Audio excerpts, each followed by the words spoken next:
Saludos, buena gente, y bienvenidos a un nuevo directo donde vamos a analizar el tercer capítulo de la segunda temporada de Juego de Tronos. Vamos a tener un episodio que, si bien en las puntuaciones que yo he visto en internet es el peor puntuado de esta temporada, yo cuando lo he visto ya me llamó la atención y dije, voy a ver cómo está puntuado este episodio porque veo un pequeño bajón.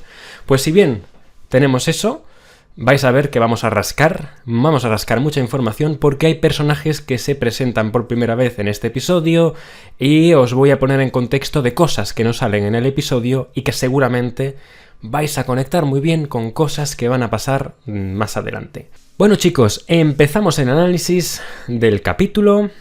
Tenemos varias tramas.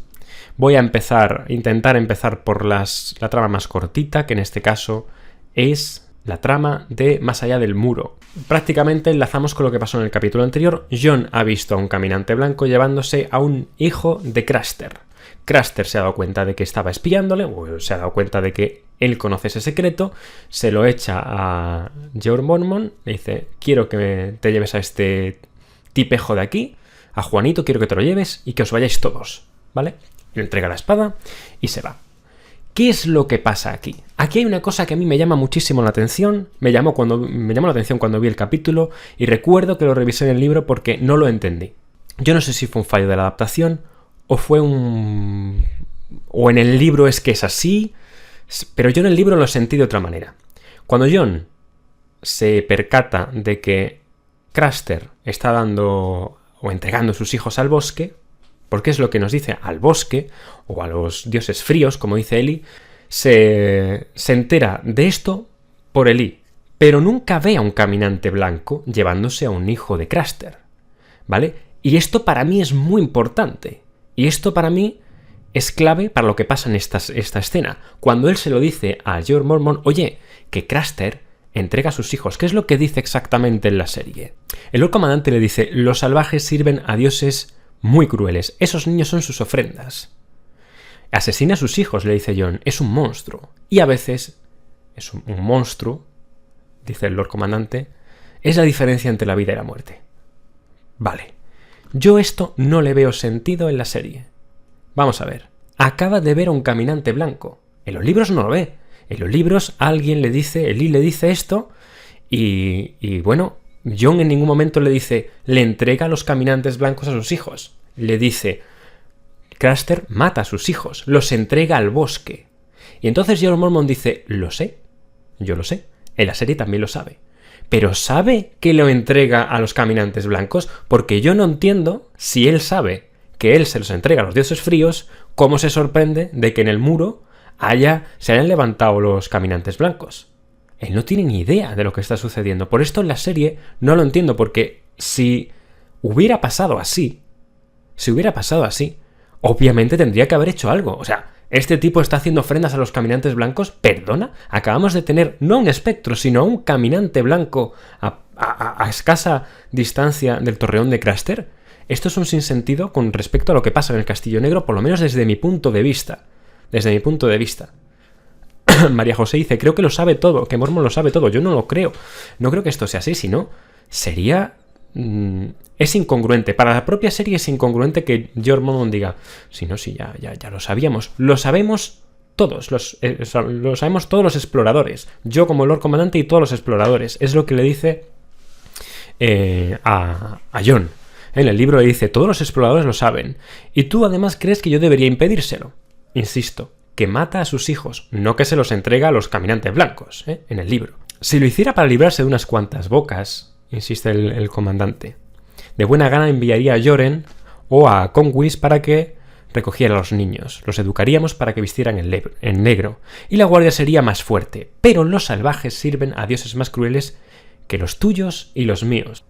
Esos niños son sus ofrendas, dice el Jeor Mormont, son sus plegarias. Jeor Mormont, muy mal, muy mal. Los dioses fríos, aquí os he puesto a caminante blanco, número 1. Bueno, tenemos a Samwell. Escena rápida, escena solamente para la serie, no está en el libro. Él le dice a Eli, mira, te voy a entregar un detallito, que es que es un dedal. el dedal de mi madre. Yo le leía a mi madre mientras ella cosía con este dedal, ¿vale? Esto es una escena para la serie. Y él dice, bueno, se lo entrega a Ellie porque es una forma de decirle voy a volver a buscarte, un poco de darle una esperanza de volveré, ¿vale? Y le dice que cuando él le leía a su madre, su padre le prohibía hacerlo, le prohibía que leyera. ¿Esto es real? ¿Esto pasaba? No. Randall Tarly, vamos a recordar quién es Randall Tarly, no es que le prohibiera leer, pero cuando nace su segundo hijo, prácticamente no le echa cuenta, ¿vale? Entonces como que lo deja él. Y él se pasa mucho tiempo leyendo, muchísimo tiempo leyendo. Gracias, Specteros. Muchas gracias por esa suscripción. Él se pasa mucho tiempo leyendo. Y un día le solicita a su padre ingresar o que lo envíe a la ciudadela de Antigua para ingresar como pupilo, como aprendiz, como novicio. Cree que puede ver una salida, cree que puede tener una posibilidad como maestre. Entonces su padre, que es un miserable, pues le dijo que de ninguna manera un Tarly iba a estar al servicio de nadie, porque los maestres son servidores. Entonces, de ninguna manera te vas a poner una cadena al cuello y vas a servir tú a nadie. ¿Y qué es lo que hizo? Como castigo, lo encadenó 3 días de pies y manos y le puso una cadena muy apretada al cuello que casi no le permitía ni respirar siquiera, ¿vale? No es que no le gustara o no le permitiera leer, simplemente que leía mucho, el chico aprendió muchas cosas y cuando buscó esta salida, pues el padre le hizo esta mamarrachada. Era muy cruel con él. Y bueno, la anécdota que os dejo, esto lo del dedal, esto me lo encontré de casualidad y dije, se lo voy a poner a la gente. Hay un juego que se llama Game of Thrones Ascens, ¿vale? Game of Thrones Ascens. Y resulta que en el juego de este juego digital, creo que es un juego para móviles, si no recuerdo mal, hay una carta o hay un objeto que es el dedal el dedal este de Sam, ¿vale? Para los que os gusten los juegos de cartas, no sé si se ve bien ahí, ¿vale? Pero es que me llama un montón la atención, digo, no puede ser esto. Este dedal, ¿vale? Tiene 28 puntos en, no sé, en arma, no sé. Es que no lo sé, pero es que a mí me encantan los juegos de cartas y todas estas cosas, por eso me llama la atención. Pero ¿en serio pusieron el dedal? Bueno, luego he visto la fecha y es de 2014, con lo cual tampoco tenía muchas cosas para poner, pero vamos. En fin, ahí está. Os toca la carta del dedal de Sam y estáis salvados, ¿eh? En fin, lo tiras como arma arrojadiza. Oye, lo puedes tirar, imagínate que es de acero valirio, te viene un caminante blanco, se lo lanzas y te lo cargas. ¿Te imaginas? Bueno, vamos a pasar a la trama de Invernalia, ¿eh? Hemos dejado la trama más cortita, era una escena prácticamente, un par de escenas y ya. Vamos a pasar a la trama de Invernalia. Ahora mismo estamos en la piel de Verano, el lobo de Bran. Estamos viendo a Hodor. ¿Y por qué he parado esta escena? Porque, la trama de Jon no era la más corta. La trama más cortita, las escenas más cortitas las tenemos en Invernalia, en Winterfell. Estamos pasando muy de puntillas por Invernalia. He hecho una paradita aquí y aquí vamos a sacar petróleo. Vamos a sacar mucha información, no de las escenas que vamos a tener en la serie, sino de lo que está pasando en el libro en este momento, ¿vale? Primero he parado a Hodor ahí porque en los capítulos que estaba leyendo he encontrado una pequeña referencia, ¿vale? O ya os he dicho que cuando encuentre referencias, en este caso de Ser Duncan el Alto, os la voy a poner. ¿Qué es lo que me encuentro en el libro? Fijaos el extracto. Bran está recibiendo, como ya visteis en el primer capítulo, a vasallos del norte. Vasallos norteños. Le piden, pues, prepararse para el invierno, reforzar las murallas, etc. Le piden cosas. Entonces él, como señor de Invernalia temporal, hasta que llegue su hermano, pues está atendiendo a estos señores, ¿vale? Entonces, una de esas veces en los que él se engalana para recibir a los señores, Hodor está con él, lo observa y le dice: seguro que tú también podrías haber sido caballero. Si los dioses no te hubieran quitado el seso, habrías sido un gran caballero. Este pequeñito detalle es una perla de Martin. ¿Por qué? Porque recordamos, como os he dicho en varias ocasiones, ya lo sabéis, Hodor es descendiente de Ser Duncan el Alto. Aquí vamos a tener en este capítulo precisamente a otro descendiente de Ser Duncan el Alto. Bueno, ahí dejo la referencia de Hodor y de Ser Duncan el Alto. La escena que nos enseñan en este episodio, y no es de la que vamos a extendernos más. Aquí está Ser Duncan el Alto. Espero de corazón que lo veamos en una serie, porque es una historia que me recordaría un poco como al de Mandalorian de Poniente. Ser Duncan y Egg, su escudero y el caballero, andando por Poniente. Me recuerda mucho en ese sentido a esos dos personajes, a Grogu y a Mando. Pero bueno, ahí lo dejamos. Aquí, como he dicho, estábamos en la piel de verano. Y el maestre Luwin escucha a Bran contándole cómo él se mete la piel de su guargo. Y el maestre Luwin está ahí como diciendo, ¿qué me estás contando, Bran? ¿Qué me estás contando? La magia ya no. La magia ya no, Bran. De hecho, fijaos, el maestre Luwin está aquí, vamos, está acertadísimo, Le dice, a ver, tal vez la magia fue una vez poderosa en el mundo, pero los dragones ya se han ido, los gigantes están muertos y los hijos del bosque ya están olvidados. Maestre Luwin, 10 de 10, 10 de 10. 10 de 10. Bueno, en cualquier caso, aquí el maestre Luwin le está enseñando su eslabón de acero valirio. Le enseña su eslabón de acero valirio. Ya hablé de esto en otro análisis, no voy a alargarme más. Él tiene un eslabón de acero valirio. Solo un maestre entre 100 tiene ese eslabón, porque no es un eslabón muy honroso. No es como el menos. Le quita mucha importancia a la magia. Los maestres desprecian mucho la magia. Es como. Entonces hay algunos que se interesan por ello. Lo llaman, de hecho, no magia, sino lo llaman misterios mayores. Los misterios mayores. Entonces, bueno, nosotros en los libros por ahora se han llegado a mencionar hasta 14 materiales diferentes en los eslabones. Tenemos hierro, ya lo conté por ahí en otro análisis, tenemos hierro, que significa el dominio de los cuervos, tenemos el bronce, que significa estudios de astronomía, por ejemplo, el cobre, que significa historia, tenemos la plata, que es para la medicina, el oro amarillo, que es para las matemáticas y la economía, y el acero amarillo, que ya he dicho que es los misterios superiores, y luego pues tenemos muchos materiales como el oro rojo, el plomo, el acero, el peltre y un largo etcétera, Pero bueno, ahí lo dejo. Lo que sí que os voy a contar, y esto no sale en el episodio, y esto seguramente tanto lectores como no lectores os va a encantar. ¿Por qué? Porque aquí en el norte están pasando cosas y yo las hubiera puesto en la serie, al menos de oída, ¿vale? Esta imagen es del capítulo 1, pero me viene muy bien porque yo en el capítulo 1 ya tenía algunos apuntes que no quise poneros tan pronto. Vamos a aprovechar que en este episodio en Invernalia, en Winterfell están pasando pocas cosas en el episodio y yo os amplío el lore, ¿vale? Bran recibe, como he dicho, a señores, a vasallos del norte. Y va a recibir a 2 que son importantes. Va a recibir a más, pero hablaremos de eso en el capítulo 5, ¿vale? No lo voy a contar todo aquí, voy a ir poniendo pequeñas pinceladas para que en el capítulo 5 tengamos a más personajes.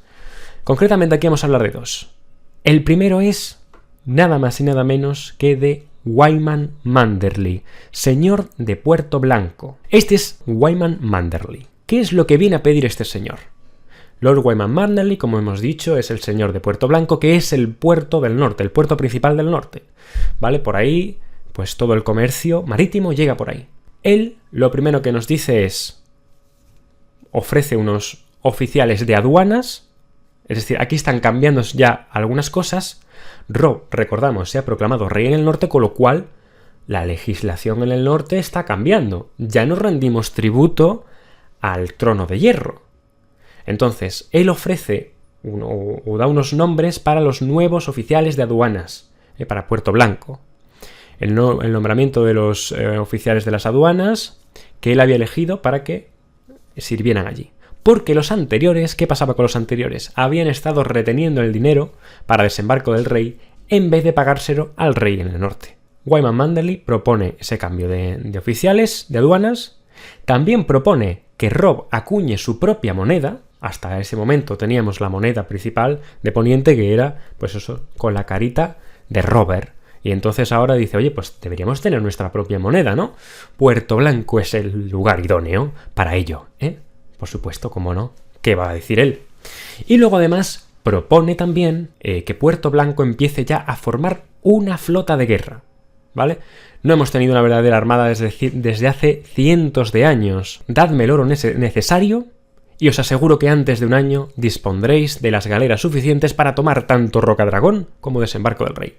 Wyman Manderly es un personaje importantísimo para el norte. Importantísimo para la trama. Importantísimo para cosas que suceden en la 6ª temporada, y es un personaje que se omitió. Aparece en la serie en algún momento, pero se omitió, ¿vale? Entonces yo quiero ir poniéndolo por aquí porque tendrá su importancia. Él sigue en el norte, quienes están en el sur son sus hijos con Robb. En este caso con Catelyn va a estar uno de sus hijos. ¿Y quién más viene a visitar a Bran? Pues viene esta señora, Donella Horwood, también o anteriormente llamada Donella Manderly, porque esta es prima de Lord Wyman Manderly, ¿vale? Y esta señora viene por una razón. Bueno, es la viuda de Hallis Horwood, ¿vale? Os voy a poner un mapita del norte. Este mapa, ya sabéis, es el mapa oficial, pero no está es una traducción fandom. Y yo me preocupé en su día de poner todos los vasallos, las casas, los blasones para los asentamientos, ¿vale? Bueno, la casa Horwood, si veis este mapa, el oficial, no la vais a ver, pero está por esta zona de aquí, ¿vale? Está por aquí. Y como veis, está cerca de Fuerte Terror, ¿vale? Entonces, Donella Horwood es la viuda de Hallis Horwood. Y este señor murió en la batalla del Forcaverde, cuando, recordamos, Roose Bolton se enfrentó a Tywin Lannister con la mayor parte del ejército de Robb como señuelo. Pues ahí murió Hallis Horwood. Y luego el único hijo de Hallis y Donella murió en el Bosque Susurrante. Con lo cual esta señora está viuda y además ha perdido a su hijo. Está destrozada por el dolor. Pero tiene una inquietud delante de sus narices más importante ahora mismo que la muerte de su marido, que la muerte de su hijo y que buscar un nuevo esposo.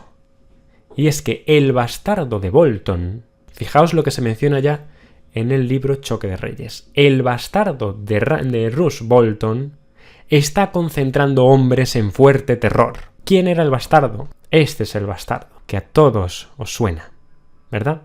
¿Qué está haciendo Ramsay?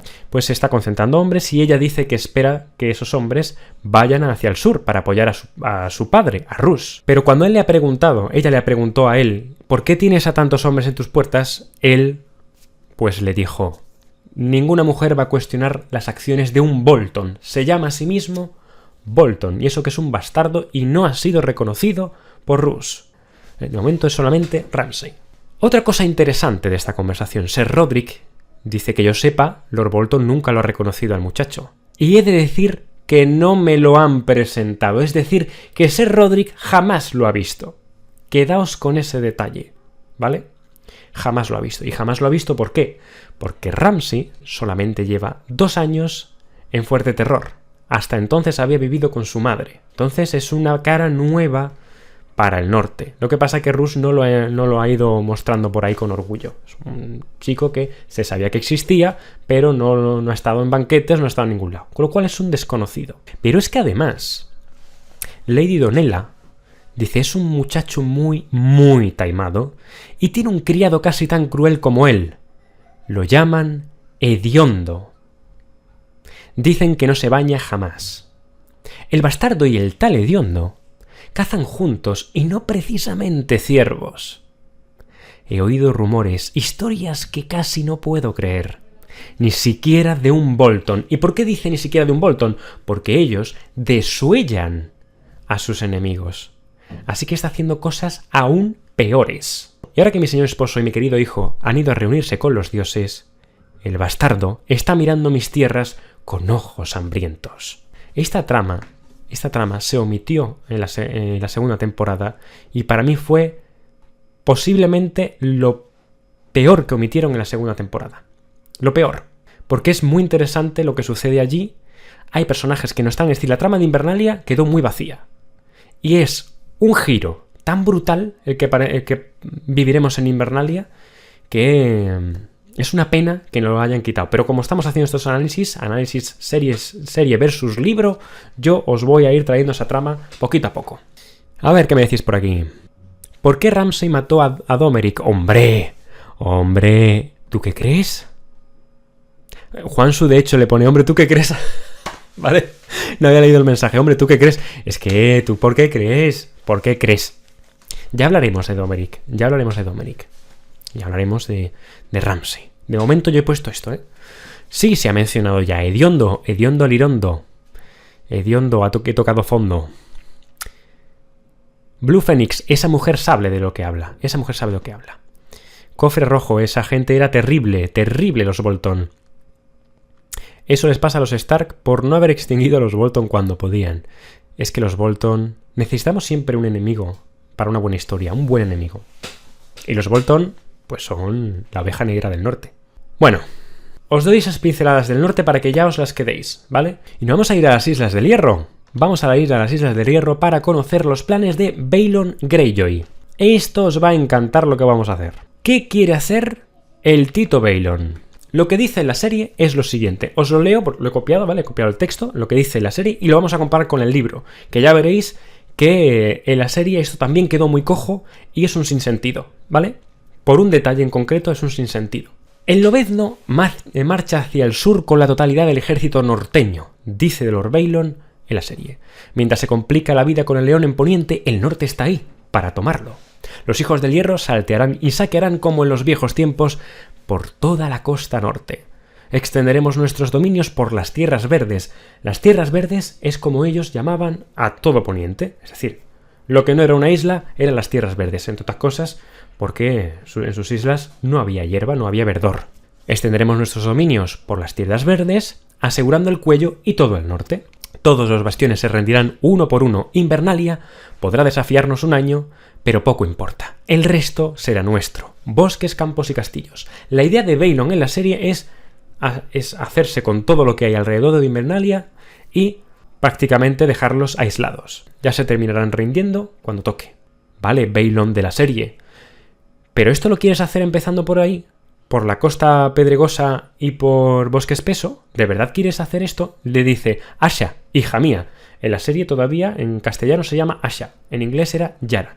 ¿Vale? Asha, hija mía, toma 30 barcoluengos y asalta bosque espeso. Zion, quédate con un barco y asalta las aldeas de la costa pedregosa. Lo dejamos ahí. Eso es lo que dice en la serie. ¿Qué es lo que pasa en el libro? En el libro no le va a dar a Zion 1, le va a dar 8 barcos. Con él va a ir además Aeron Pelo Mojado y algún hombre del Hijo de Hierro también que le va a ayudar como en el liderazgo, ¿vale? Pero fijaos lo que vamos a hacer que os va a encantar. Que se vea bien. Esto os va a encantar, gente. Os va a encantar. Veréis lo que vamos a hacer. ¿Dónde está Victarion? Ah, buena pregunta. Esa es la clave de por qué lo que hace Balon Greyjoy en la serie me parece que es un sinsentido. ¿Por qué falta Victarion para hacer precisamente lo que dice en el libro? Lo más importante. Lo más importante. Vamos a ver el mapa. Se ve bien, ¿verdad? Bien. Este mapita, fijaos. Tenemos a Renly por aquí. Tenemos a Joffrey. Tenemos a... Vamos a poner a Stannis. A Stannis lo vamos a poner ya por aquí, ¿no? Ahí, lo vamos a poner en el mar. En el mar angosto. Ahí, lo dejamos ahí, navegando. Navegando. ¿Y qué es lo que pasa con los hijos del hierro? Bueno, la idea de Robb era, cuando envió a su madre hacia el sur, él iba a partir. Iba a partir hacia las tierras del oeste. ¿Cuál es la intención de Robb? Hacer que Tywin Lannister salga. Por eso va a atacar toda esta zona de aquí, ¿vale? Y como veis aquí hay pequeños blasones Lannister que se están congregando, ¿vale? Un pequeño ejército que se está congregando. Robb va hacia allá. Lo dejamos ahí porque hablaremos de eso en el capítulo que viene. ¿Cuál era la intención de Robb cuando envió a Theon allí, a las Islas del Hierro? Que los Greyjoy atacaran Lannisport de manera que Tywin Lannister tendría que ir a socorrer sus tierras. Se asegurarían las tierras del oeste, tendrían ya las tierras de los ríos y al sacar a Tywin de aquí dejaban vía libre para que Stannis atacara a Desembarco del Rey y no tuvieran oportunidad. Si esto lo hubiera hecho Balon Greyjoy, no hubiéramos tenido guerra. Hubiéramos tenido que pelear con Renly, prácticamente. Pero los Lannister ya hubieran desaparecido del tablero. Balon Greyjoy, que no tiene dos luces, pues va a hacer algo peor. Vamos a mirar hacia el norte. Lo que quiere hacer es lo siguiente. Le dice a su hija Asha, vamos a ubicarla ya en el mapa, ¿vale? Le dice, quiero que vayas a esta zona de aquí, que es Punta Dragón Marino. es este cabo que está aquí, y ataques bosque espeso. Tomarás 30 barcoluengos con tripulación selecta para ir a Punta Dragón Marino. Desembarcarás en los estuarios al norte de Bosque Espeso. Si avanzas deprisa, puede que el castillo caiga incluso antes de que se den cuenta. Siempre he querido un castillo, padre. Vale, pues tómalo y te lo quedas, le dice Balon, te lo queda para ti. ¿Qué es lo que pasa en Bosque Espeso? Es la fortaleza de los Glover. Como ves ahí, este es el blasón de los Glover. Tanto Robert como Galbad Glover era el señor de Bosque Espeso. Estaban en el sur en ese momento, en la guerra. Así que las defensas de Bosque Espeso eran muy débiles. Así que cuando cayera el castillo, los Hijos del Hierro tendrían una base segura en el corazón del norte. No tendrían Invernalia, pero tendrían una base segura en un buen lugar para poder extenderse por el norte, ¿vale? Sería su base de operaciones. Esto en la cabeza de Balon Greyjoy. El primer golpe, nos dice Balon, lo tenía que asestar Theon. ¿Y qué es lo que tenía que hacer Theon?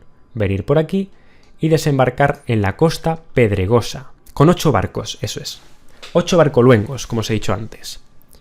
¿Qué puedo hacer con tan solo 8 naves, padre? Pues tu misión será hostigar la costa pedregosa, atacar aldeas de pescadores y hundir todo barco que te encuentres. Puede que así saques de sus refugios de piedra a unos cuantos señores norteños. Aeron irá contigo y Dagmer Barbarrota. ¿Creéis que con esto es suficiente o tiene sentido en la serie que Balon Greyjoy haga esto y deje toda esta parte desprotegida? Es decir, cualquier norteño, o sea, Robb llega por aquí y los echa al mar. Aquí falta algo muy importante. ¿Qué es lo que falta? Como bien habéis dicho, falta el Tito Victarion, que por supuesto está aquí. Aquí está Victarion Greyjoy, que va a tomar la mayor parte de los hombres del hierro, y para él va a ser la parte más importante, que es ir con su barco por aquí. Qué mal canto. Música de los Hijos del Hierro. Va a atravesar Lanza de Sal. Va a recorrer este río pequeñito que está aquí, que es el río Fiebre. Por cierto, el río Fiebre creo que es un guiño a la novela de El sueño del Febre, de propio George Martin. Es un guiño a su propia novela. Bueno, pues Victarion va a llegar por aquí, va a recorrer este río, y a pocas leguas de Fosso Cailin él va a tomar el castillo más importante, o el castillo que protege el acceso por el cuello. Es decir, si los Hijos del Hierro, fijaos qué bien queda ahora el mapa, si los Hijos del Hierro toman toda la zona de aquí de Costa Pedregosa para saquear, hacerse con algunas tierras, controlan el norte y ahora sí cierran la puerta de acceso al norte, porque Fosso Cailin es quien está en Fosso Cailin puede controlar perfectamente quién accede al norte, tiene el dominio de esas tierras y no pueden llegar. Aunque veáis tierra por aquí, por estos laterales, tendrían que venir por mar, porque cruzar el cuello ya es complicado. Si viene Robb con su ejército, cruzaría por aquí, se quedaría aquí, porque aquí este castillo es muy fácil de defender. Tiene fosos, tiene el propio río que se hace de frontera, es un terreno muy complicado, tienes que pasar por Fosso Cailin, ¿vale? Entonces, ahora sí, esto tiene mucho más sentido, pero decidieron omitir a un personaje como Victarion. ¿Qué es lo que decía Balon? Victarion, el principal cometido recae sobre ti. Una vez mis hijos ataquen, Invernalia va a responder, obviamente. Te encontrarás con poca oposición cuando subas por la Lanza de Sal y el río de la Fiebre. Cuando llegues al nacimiento del río, estarás a poco más de 6 leguas de Fosso Cailin. El cuello es la clave del reino. Ya controlamos los mares de Occidente. Cuando ocupemos Fosso Cailin, el cachorro de lobo no podrá volver hacia el norte, y si es tan idiota como para intentarlo, sus enemigos le cerrarán el paso por el cuello al sur. Tywin Lannister subirá y se verá encerrado. Robb el Mocoso será una rata encajonada. ¿Qué más cositas nos dejó la serie? ¿Por qué no ir contra el norte cuando podríamos ser aliados? Es lo que le dice Theon. ¿Cuál es nuestro lema? Nosotros no sembramos. Somos hijos del hierro, no somos súbditos. Este enfoque que le da la serie, no sé por qué dice, no somos súbditos ni esclavos. No te están proponiendo que le hinques la rodilla ante Robb Stark. Están proponiéndote que seas rey de las Islas del Hierro y Robb rey en el norte. 2 reyes aliados contra los Lannister. O sea, es que digo que no entiendo muy bien dónde está el problema de Balon, sinceramente. No aramos campos ni excavamos en la mina. Dice esto de no excavamos en la mina porque, le está proponiendo tomar Roca Casterly. Y claro, en la Roca Casterly, en las tierras del oeste, hay muchas minas. Ni aramos los campos, ni excavamos minas. No me interesa Roca Casterly. Quiero fastidiar a los Stark. Y punto. Y obviamente aquí, pues Theon, muy inteligentemente, le reprocha que fue él quien le entregó a Ned Stark. A ver ese odio a que viene. Baelon, es que no hay... Baelon es un personaje súper despreciable. En fin, Baelon Greyjoy. Victarion y Euron molan mucho más. Bueno, aquí vemos a Theon, como he dicho, está recibiendo este bautismo de un sacerdote, del dios ahogado. Es un segundo bautismo. Normalmente, cuando se bautizaba por primera vez a los hijos del hierro, ¿qué es lo que se hacía? Pues se les hundía en el mar, se les ahogaba y daban el beso de la vida prácticamente, no sé si lo llamaban así, pero era como el beso del dios ahogado, el beso, no recuerdo el nombre, lo buscaré. Le daban un beso y ese beso que era, básicamente, hacerle un boca a boca y reanimarlo, ¿vale? Entonces los ahogaban y renacían. Lo que está muerto no puede vivir, no puede morir, sino que se alza más grande, más duro, ¿vale? Luego también está este bautismo de echarte agua por aquí, agua salada, que esto también se hace, ¿vale? O sea, bendición, para que todo salga bien, básicamente. Ahí dejamos a Theon. Y voy a intentar que este año tengamos las crónicas de Theon también, Bueno, chicos, vamos a ir a la trama de Arya. Aquí vemos que está limpiando aguja y están metidos en una especie de granero, de posada, no sabemos dónde, ¿vale? En los libros, ¿dónde están? Pues Yoren se ha posicionado en una pequeña fortaleza en un pueblo abandonado, cerca del Ojo de Dioses, es decir, cerca de Harrenhal. Esto es importante, ¿vale?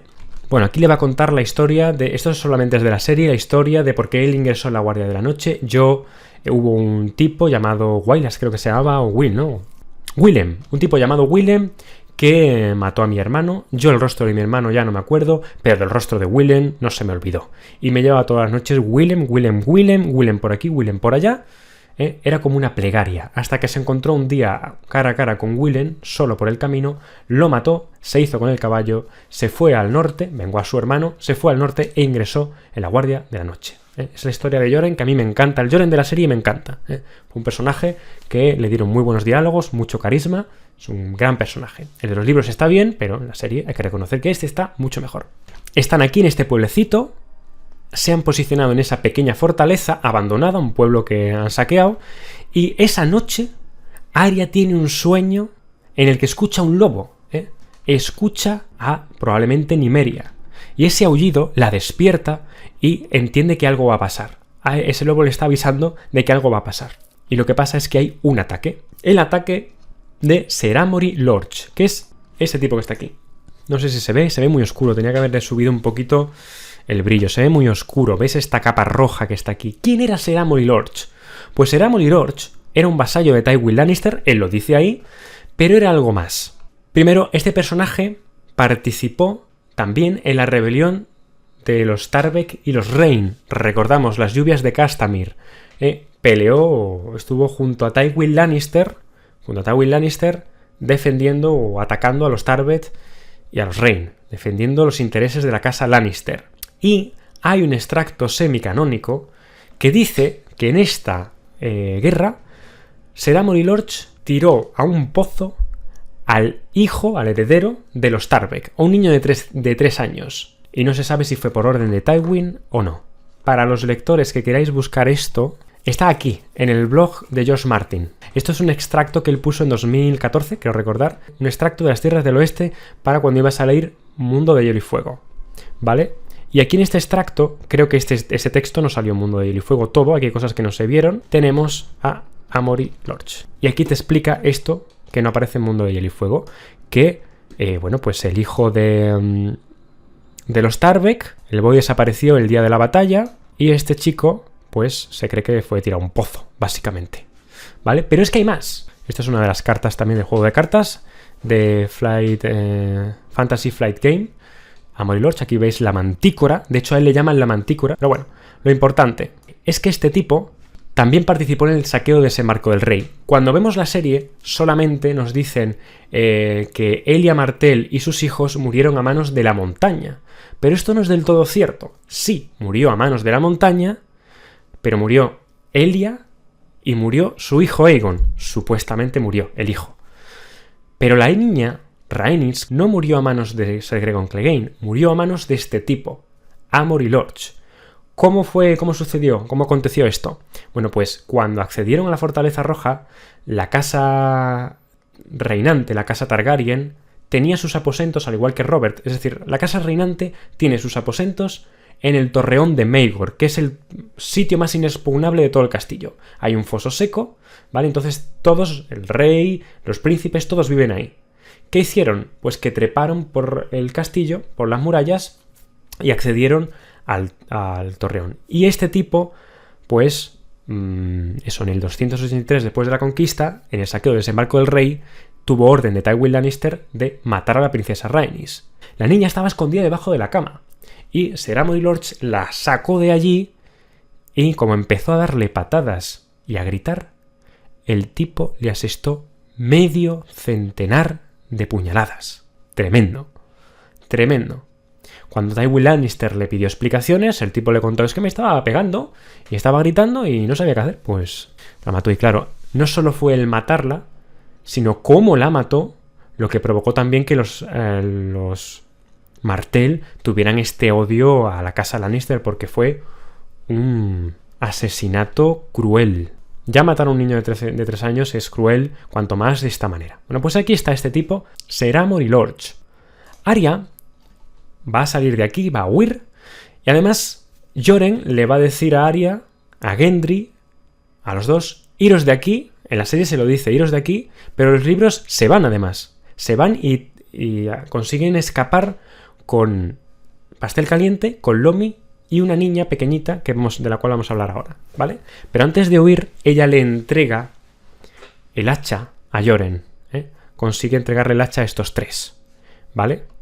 Aquí hay un dios, uno en concreto, un dios que ha perdido no ha conseguido 3 vidas, estas 3 vidas. ¿Qué dios es ese? El dios rojo, que es R'hllor, ¿vale? Entonces, el dios rojo se va a cobrar o va a querer que se le devuelvan esas 3 vidas que no se llevó ese día, ¿vale? Ya hablaremos de eso en los siguientes capítulos, como bien sabéis. Bueno, pues aquí está Arya con Lomi, que está, como veis, herido en una pierna. Aquí está la manita verde del Lomi, Pastel Caliente, Gendry y esta pequeña niña, a la cual llamaron Comadreja, porque fue una niña que se encontraron con su madre en el camino. Yoren la acogió, la madre murió y Arya pues no quiso dejarla allí. Ellos consiguen escapar. Es un capítulo que se hace sinceramente un poco largo, porque luego al final los vuelven a encontrar o capturan a Gendry. Arya le dice a Pastel Caliente: vamos a intentar salvar a Gendry. Al final terminan cogiéndolos a todos, menos a Comadreja. La niña de 4 años, 3 años, 4 años, consigue escapar. Así que bueno, por eso lo omitieron en la serie, porque no tiene más recorrido. Pero bueno, Lomi está herido, muy herido, ¿vale? Y aquí es donde entra pues lo que tenemos al final de este episodio. Yoren muere, por cierto, Yoren muere, como bien sabemos, y muere, aquí se llega a cargar a 4 tipos, en el libro se carga 4 también, y muere no de un lanzazo, sino de un hachazo en la cabeza. Pobre Yoren, descanse en paz. ¿Y quién los encuentra?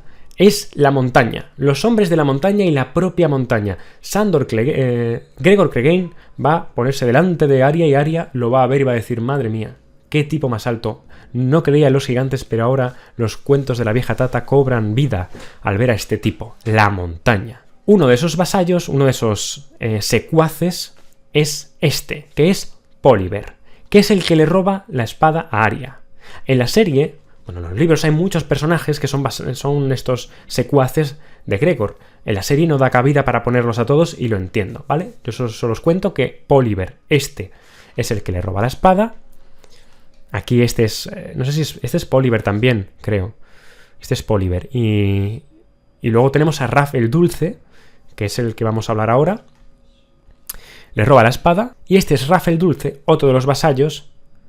Y Polyber en la serie va a tomar el rol también de Raf, que es Rafford. Rafford se llama. ¿Veis? Tiene el blasón de los Clegane, ¿vale? Este es Raf el Dulce, esta es la lanza. ¿Y qué es lo que va a hacer? Pues él es el que va a matar a Lomi, ¿vale? Aquí, como veis, es Polyber. ¿Qué es lo que hace? Pues, chico, le pregunta: ¿dónde está Beric Dondarrion?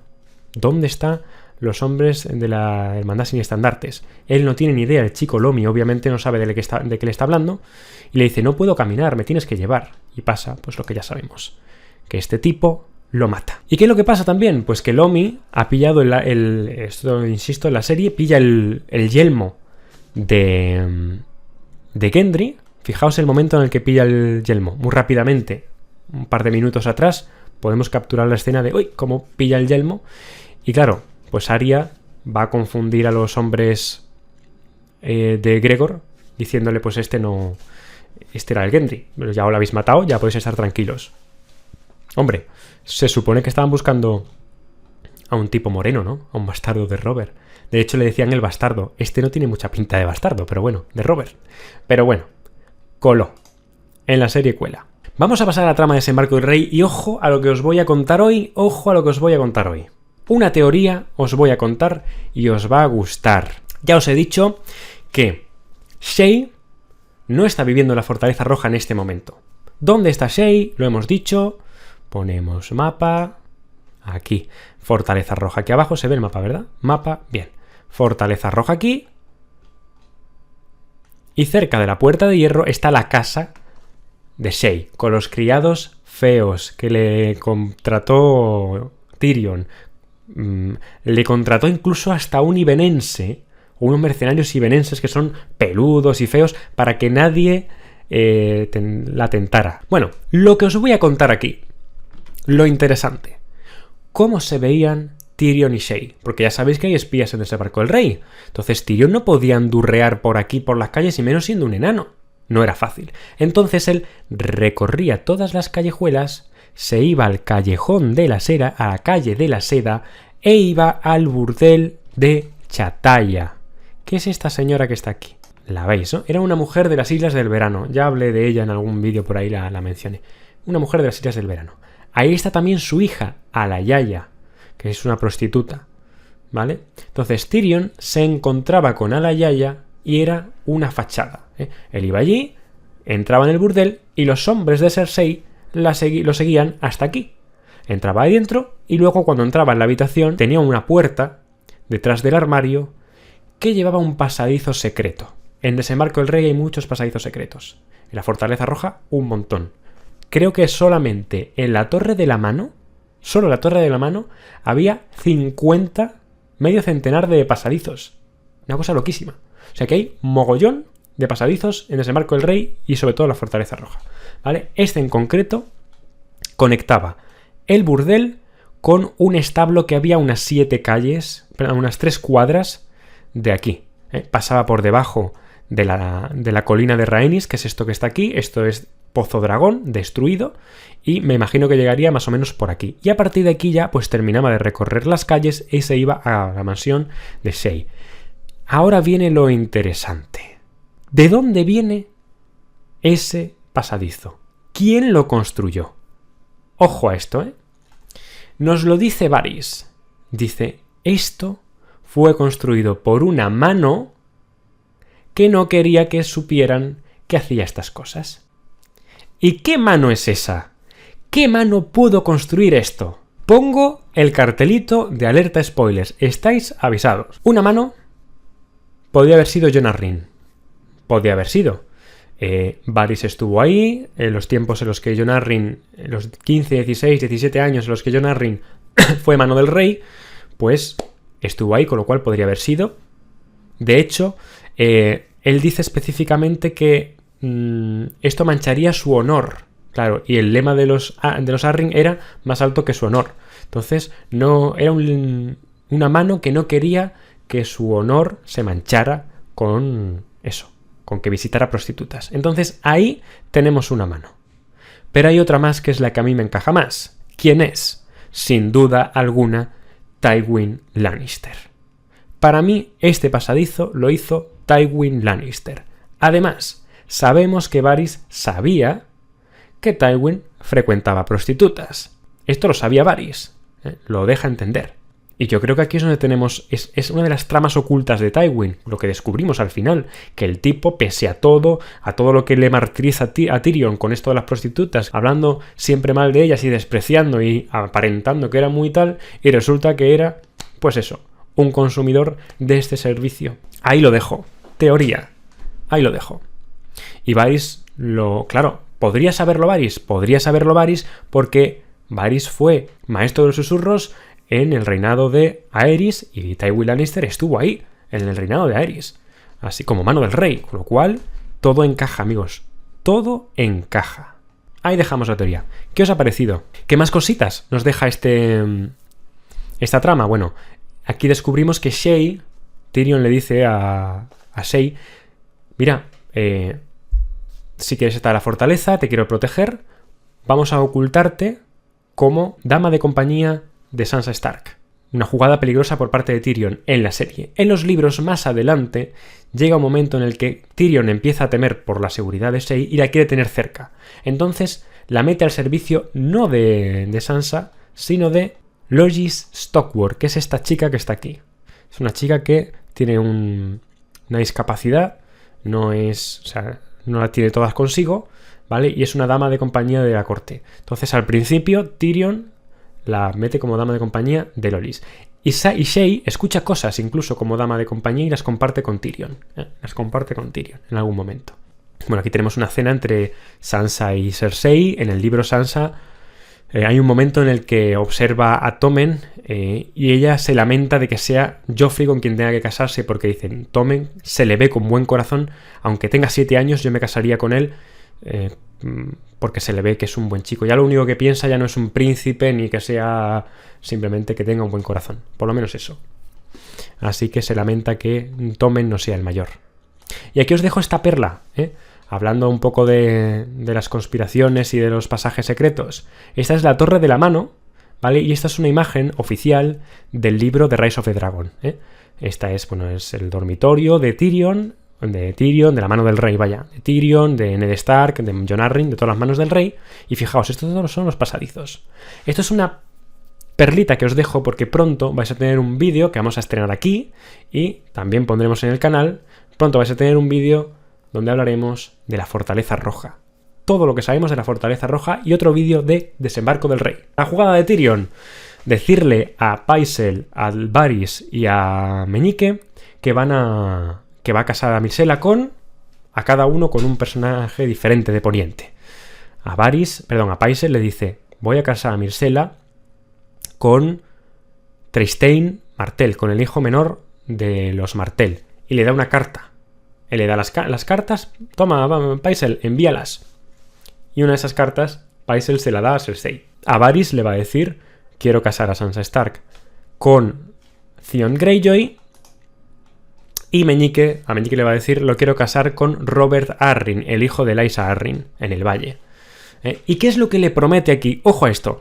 Le promete a Meñique, o le dará como regalo, por ese servicio, si consigue sellar el matrimonio, el castillo de Harrenhal, es el mayor castillo de los 7 reinos, pero lo más importante y por lo que se gana a Meñique, serás el señor de las tierras de los ríos. Y esto para Meñique, ese es el talón de Aquiles de Meñique, porque el señor de las tierras de los ríos es Lord Hoster Tully.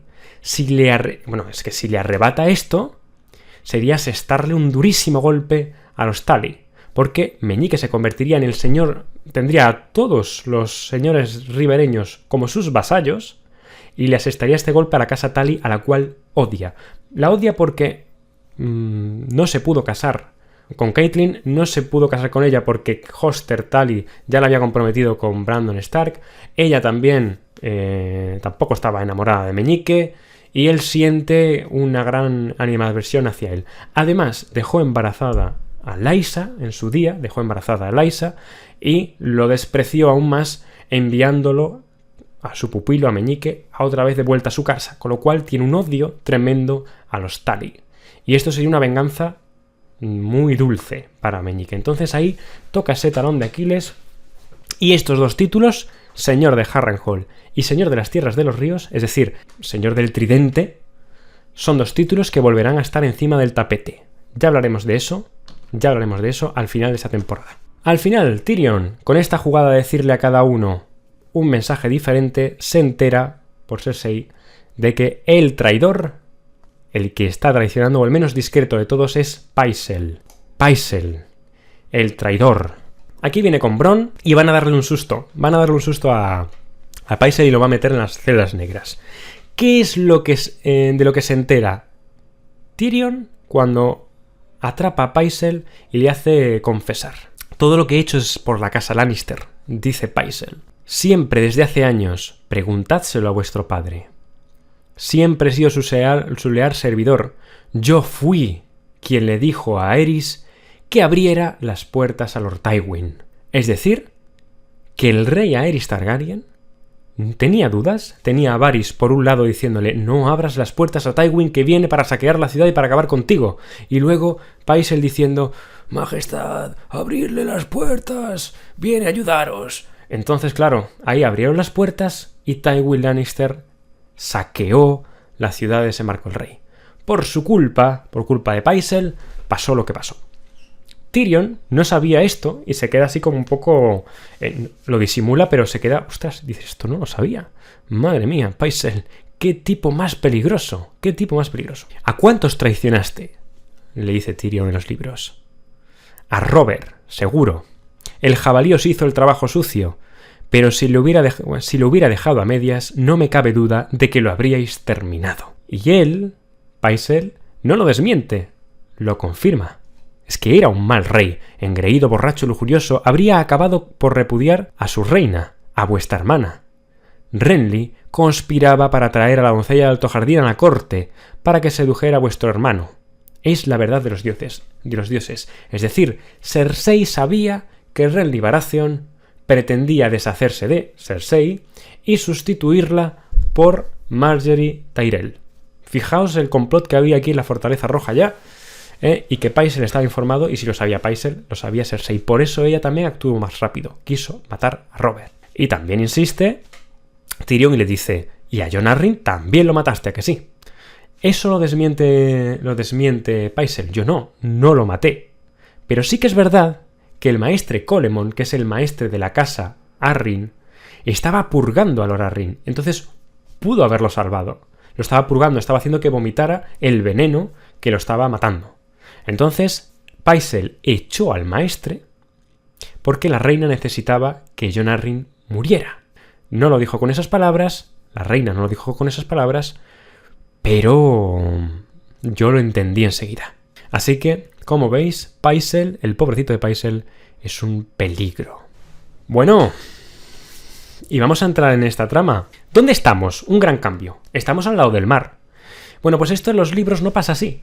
Están en Puente Amargo. Es que esto de que esté al lado del mar implica que están al lado de Bastión de Tormentas. Es decir, Renly está cerca de su asentamiento, ¿vale? Esto es entiendo que sería un torneo a las afueras de Bastión de Tormentas. Bastión de Tormentas, este es Desembarco del Rey, King's Landing. Bastión de Tormentas está aquí, con lo cual deberían estar por aquí, ¿vale? En algún lugar del cabo. Pero no. Renly está en Puente Amargo, hogar de los Caswell. ¿Por qué está aquí? Porque él se ha casado en Alto Jardín con Margaery Tyrell y han recorrido este camino tranquilamente.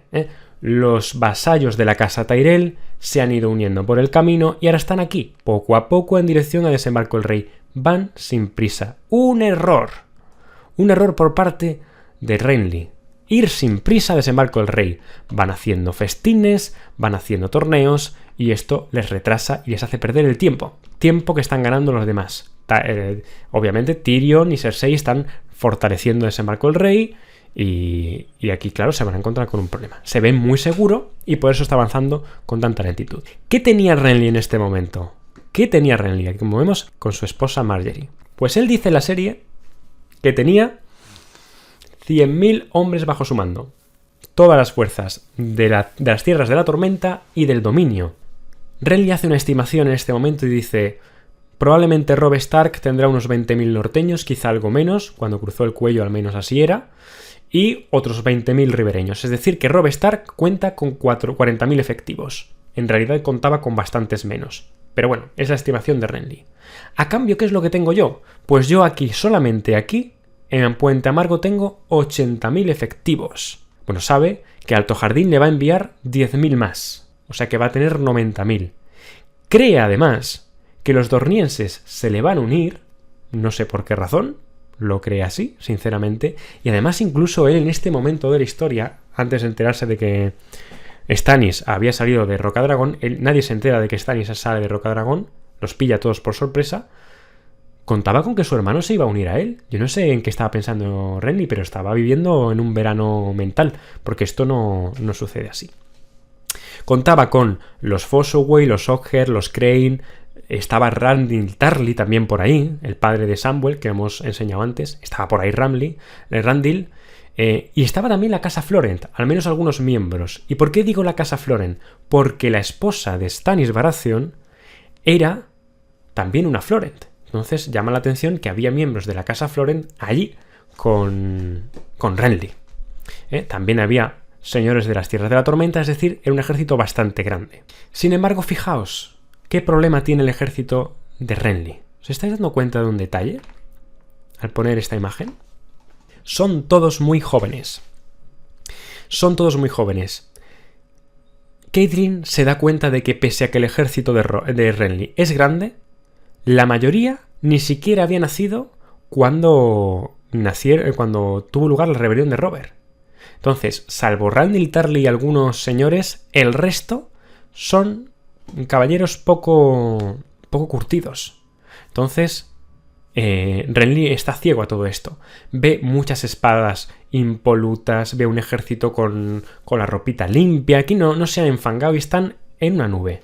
Renly está que se cree ganador, pero está equivocándose, errando al confiarse. Aquí tenemos a Catelyn y aquí tenemos este blasón del cual vamos a hablar ahora. Pero vamos por partes. En esta trama os voy a enseñar varias cosas. Primero, os voy a hablar de los torneos.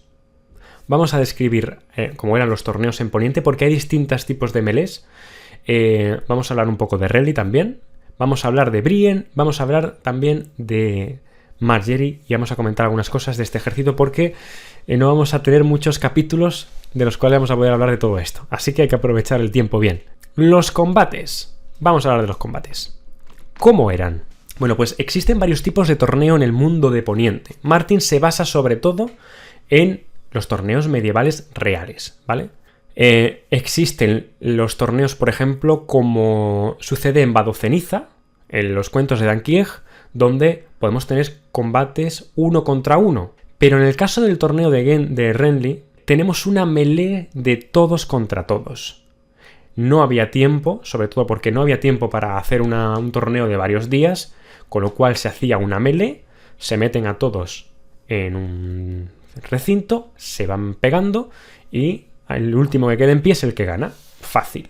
De otra manera, pues tienen que hacer sorteos y se tienen que pelear unos con otros, hasta que poco a poco pues van saliendo los vencedores contra los vencedores hasta que quedan los dos contrincantes finales. Esto suena también del torneo de Robert, del torneo de la mano que era Ned Stark, ¿no? Ese fue otro torneo que también fue un poco así más apresurado y más rápido, pero el de Renly sobre todo se mostró así, una melee todos contra todos y ya, ¿vale? ¿Qué pasa? ¿Por qué hace Martin esto? ¿Por qué hace esa melee? Porque en esa melee en los libros a él le permiten presentar a Brienne como un personaje muy antipático. Una persona que no se ha ganado la simpatía de los señores y los caballeros que están allí. Todo el mundo la odia, mucha gente la odia o la mira muy mal, ¿vale? ¿Y cómo muestra esto Martin en el combate que estamos viendo? Pues porque algunos caballeros, viendo que no podían vencerla, hicieron alianzas entre ellos para derribarla. Y aún así no pudieron acabar con ella, ¿vale? Entonces, él utilizó un poco estas herramientas, este tipo de melés, que creo que no existían. Él dice que cree que no existían en el combate medieval.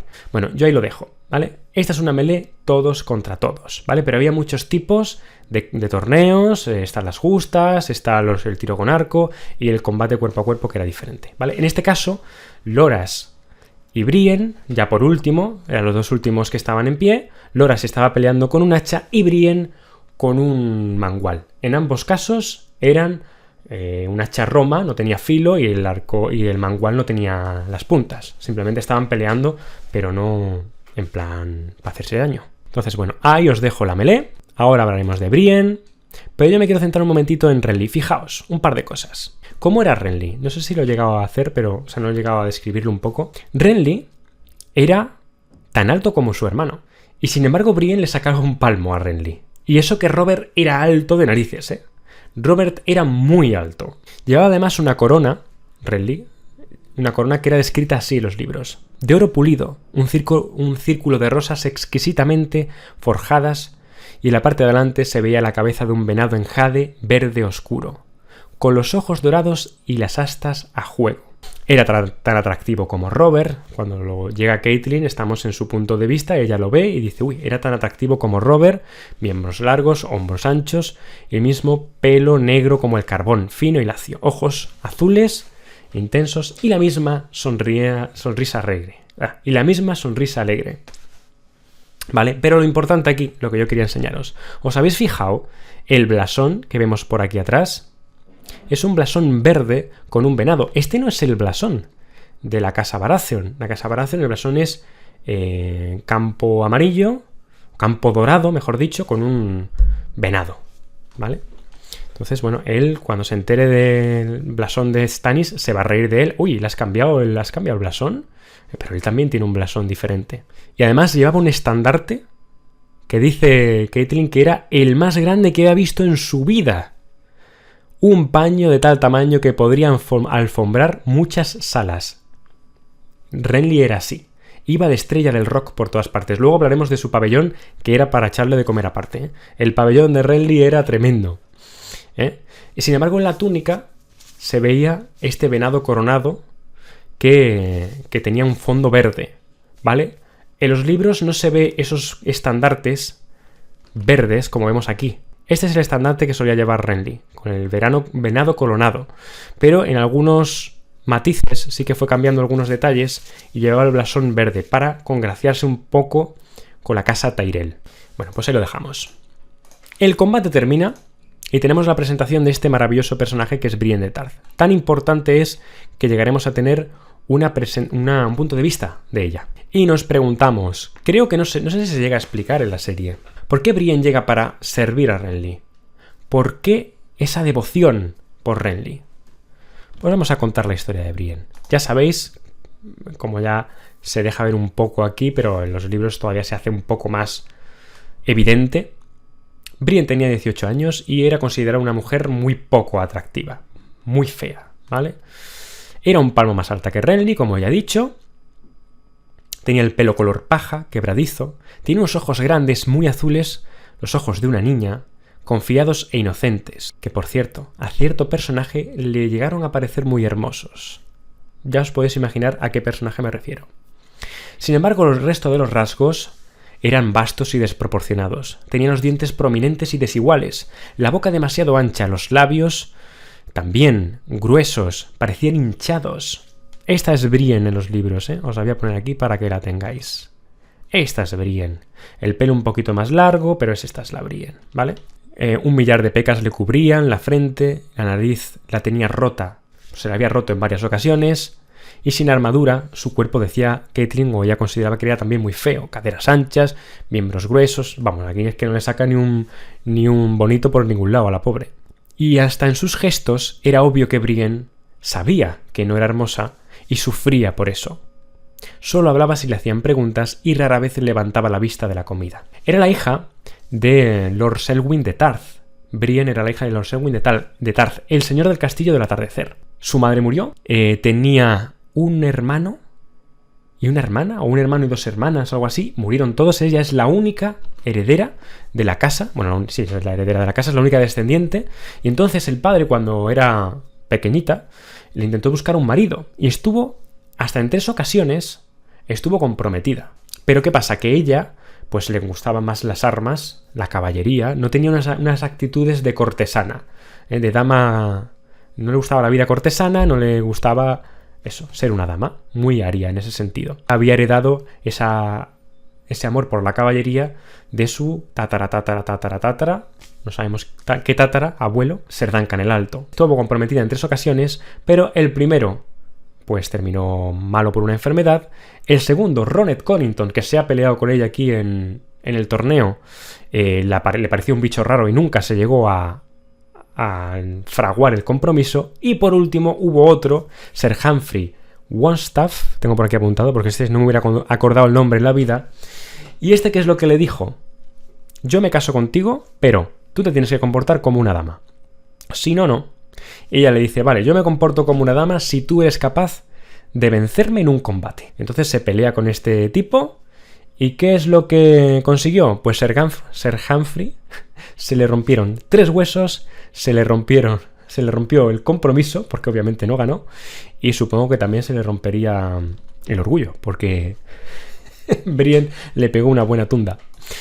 ¿Y qué pasó después? ¿Por qué adora tanto a Gendry? Pues por esto de aquí.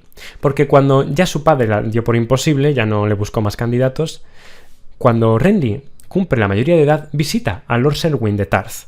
Entonces, Lord Selwyn le obliga a Brienne a participar, a recibir al señor, y se encuentra con que Renly no le hace ni un desprecio.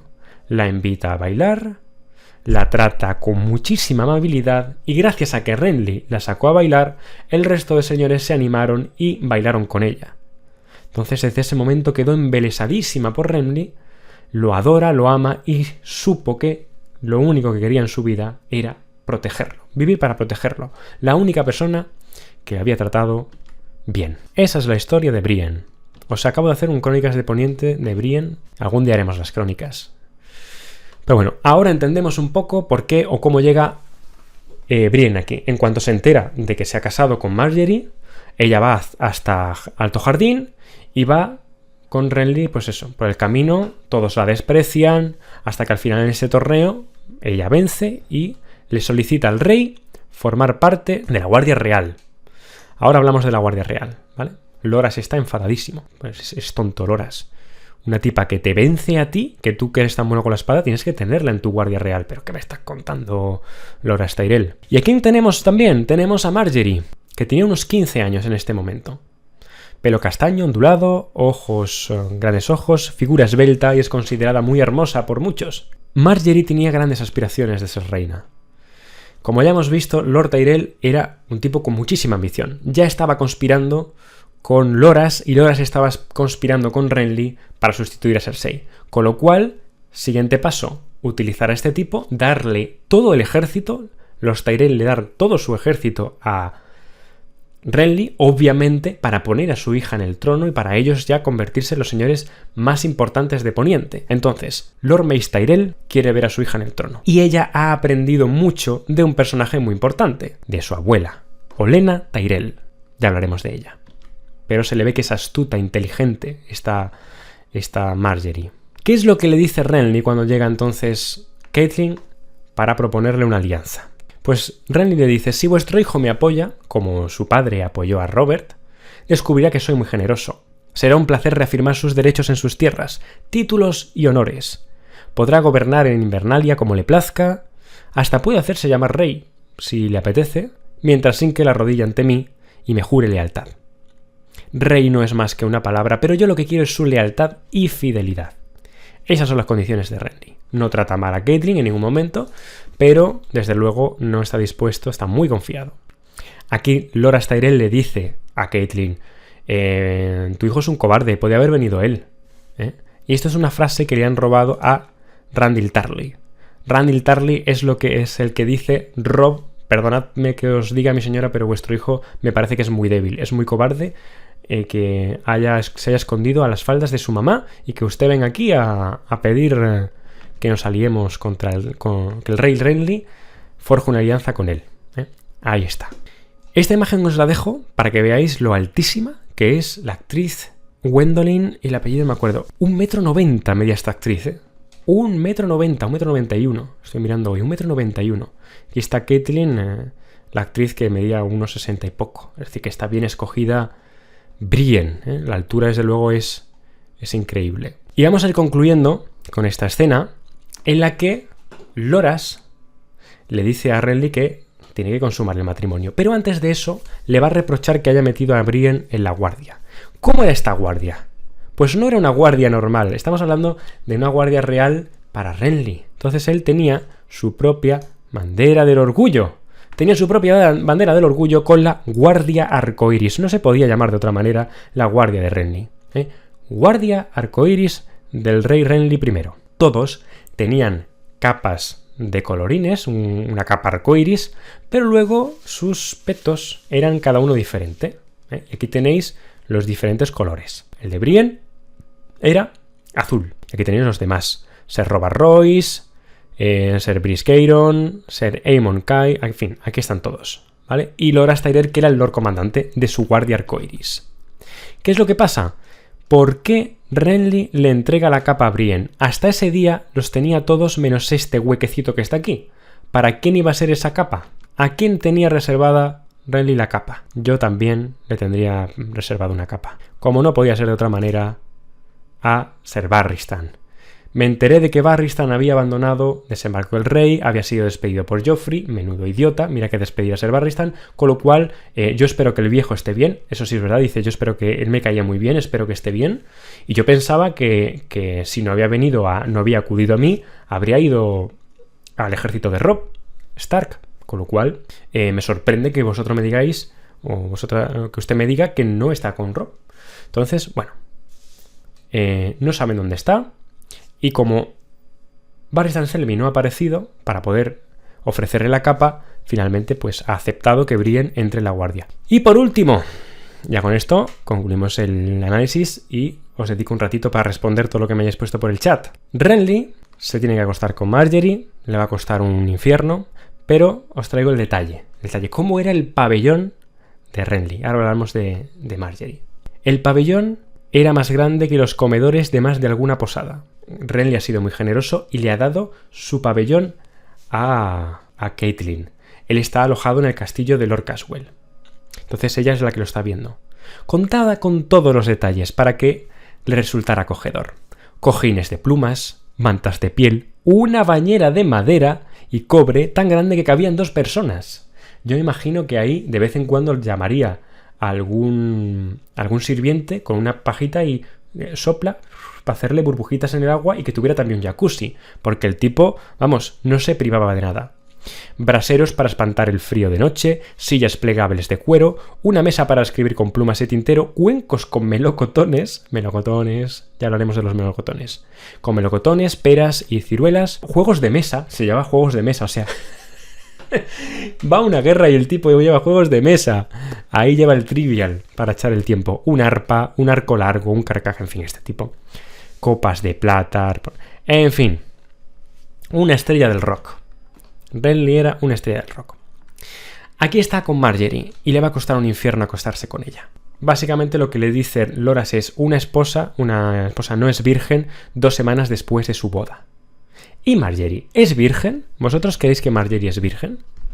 Pues no, Margaery ya no era virgen, o al menos así se da a entender, que ella no tenía problemas en acostarse con otros hombres o jugar con otros hombres. De hecho, más adelante veremos cómo ella hacía sus tonteillos con otros. Entonces yo creo que para ella Renly es un rey perfecto porque la va a tratar bien, con mucha amabilidad, cada uno puede hacer su vida perfectamente, tú con mi hermano, a mí no me importa, y yo pues a lo mío, tampoco me importa, no pasa nada, ¿vale? Y no sé por qué esa preocupación de acuéstate con ella porque no puede ser virgen, cuando, o sea, ¿quién va a ir a comprobar si es virgen o no?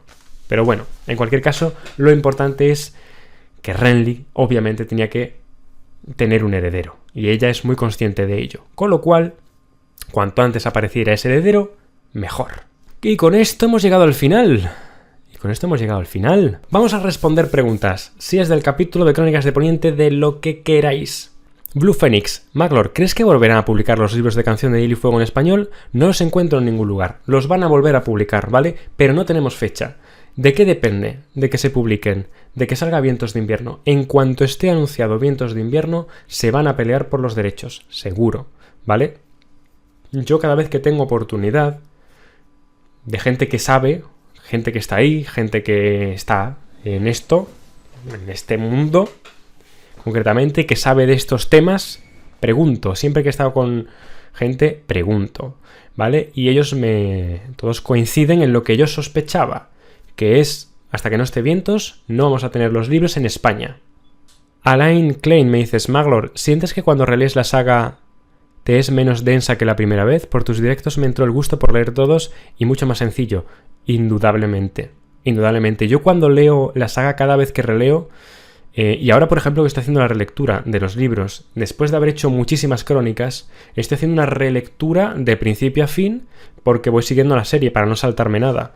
Me di cuenta de que o sea, mi cabeza se mueve por ahí como si hubiera vivido por Poniente. Es increíble, o sea, me resulta muy poco denso. Un personaje del cual no me acordaba, en cuanto lo leo sé quién es, más o menos de quién es vasallo, por dónde habita, por dónde se mueve. Es mucho menos densa cuando ya conoces lo que conoces. Si has visto Crónicas de Poniente, si habéis visto Crónicas de Poniente y tenéis esa base ya, os va a resultar mucho más fácil leer, pero mucho más fácil que cuando yo lo leí, que no tenía ni serie. Yo leí los primeros 4 libros cuando no estaba la serie. Y luego salió el quinto, poco después de que salió la primera temporada, con lo cual tampoco tenía una base de personajes para el quinto libro, que hay muchos personajes nuevos, ¿eh? Entonces, Celia, el mapa de desembarco del Rey tiene mucha diferencia entre House of the Dragon y Juego de Tronos. Tiene algunas diferencias importantes. Por ejemplo, os he dicho antes, Pozo Dragón estaba en su esplendor en House of the Dragon, sin embargo aquí se ve destruido. El septo de Baelor no existía en House of the Dragon, sino que fue posterior. Hay un septo que vemos en House of the Dragon que no es el septo, que es el septo de Baelor que vemos en Juego de Tronos. Poco sabemos más, porque nos falta Fuego y Sangre 2 para ver qué mejoras se hizo en Desembarco del Rey, y yo creo que se mencionarán más en Fuego y Sangre 2. En el vídeo de Historia de Desembarco del Rey vais a conocer muchos datos, incluidos esos que os acabo de dar, ¿vale? Detalles de cómo es Desembarco del Rey, población, cómo fue construyéndose, etcétera, etcétera, etcétera. Hablaremos de eso. Ignacio, dices, Maglor, ¿crees que los maestres tuvieron algo que ver con la tragedia de Refugio Estival?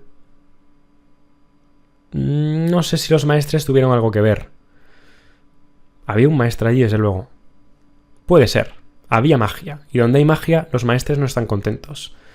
Por eso quiero ver la serie de Danky Egg, quiero saber qué pasó allí. Porque si Martin vive muchos años, creo que tardaremos mucho en verlo. Damon Blackfire, ¿cuántas veces te has releído la saga hasta este momento? Es imposible de darte la cifra. Imposible. Los libros enteros, es que no te lo puedo dar porque los libros enteros han estado en bucle, en audiolibro, ya no solo en lectura, que las he hecho un montón de veces, sino en audiolibro. Pum, pum, pum, pum, pum, pum, pum, pum. Cuando yo trabajaba fuera de esto, yo trabajaba en un hotel. Llegué a trabajar en un hotel donde tenía 1 hora de coche de ida y otra hora de coche de vuelta. Y yo me escuchaba 2 cosas. El podcast de Regreso a Hobbiton, de mi amiga Elia, de los amigos de la Sociedad Tolkien Española, y el audiolibro de Crónicas de Poniente, de Canción de Hielo y Fuego. Imaginaos, todos los días 2 horas, si me daba tiempo a leerme y a escucharme cosas. Eso preparando crónicas y preparando cosas. Tito 1112. ¿Cuál consideras que es el libro más entretenido y el más pesado de la saga? El más entretenido, a mí el que más me gustó fue el de Tormenta de Espadas, es de los mejores libros que he leído en mi vida. Tiene unos giros increíbles, unos riesgos brutales. Me parece que lo que pasa en la Boda Roja es un riesgo increíble el que tomó George Martin. Y o sea, el haber creado esa historia para llegar a ese punto, haber construido tantos personajes y que de golpe haga lo que hace, me pareció un giro que está a un nivel muy alto en la fantasía. Yo no había leído algo igual hasta ese momento. Seriker, han comentado que si los Baratheon pueden ser considerados descendientes de Valyria. Me parece muy interesante tu opinión al respecto porque son mi pedrada particular en este universo. ¿Cómo que podrían ser considerados descendientes de Valyria? Son descendientes de Valyria. Orys Baratheon era medio hermano de Aegon el Conquistador. Ahí tenemos 2 ramas, pero el origen es el mismo. Einar Targaryen, o sea, tenemos sus descendientes, se ramificó entre la casa Baratheon y la casa Targaryen y es de origen valirio. Indudablemente. Tienen una gotita de sangre ahí valiria. Y luego además la casa Baratheon se volvió a casar con los Targaryen. Baratheon y Targaryen volvieron a casarse. La abuela de Robert, creo que era la abuela de Robert, era una Targaryen, con lo cual, por supuesto, descendientes de Valyria, sin ninguna duda, aunque no lo veamos rubietes. Malocas, entonces, ¿por qué los Baratheon no tienen rasgos valirios? La semilla de la familia es más fuerte que la del gen Targaryen, por supuesto. De hecho, Rhaenys, o sea, la semilla del gen. ¿De qué gen? Del gen del pelo, sin más. Del gen del pelo. La semilla es más fuerte del pelo. Ya está. El pelo moreno prevalece por el pelo rubio. Ya está. Es el único gen que prevalece. Rhaenys, la reina que nunca fue, era hija de de un Targaryen y una Baratheon. Entonces, su pelo era moreno. Y ella era Targaryen. Lo que pasa en la serie, o sea, de origen valirio, en la serie se ha puesto rubia, pero ella tenía el pelo moreno. Bueno, gente, pues ya me voy a ir. Gracias a todos los que estáis siguiéndome por aquí, a quienes dais difusión, a quienes pasáis un buen rato aquí conmigo. Y nos vemos pasado mañana. Adiós, chicos. Cuidaos.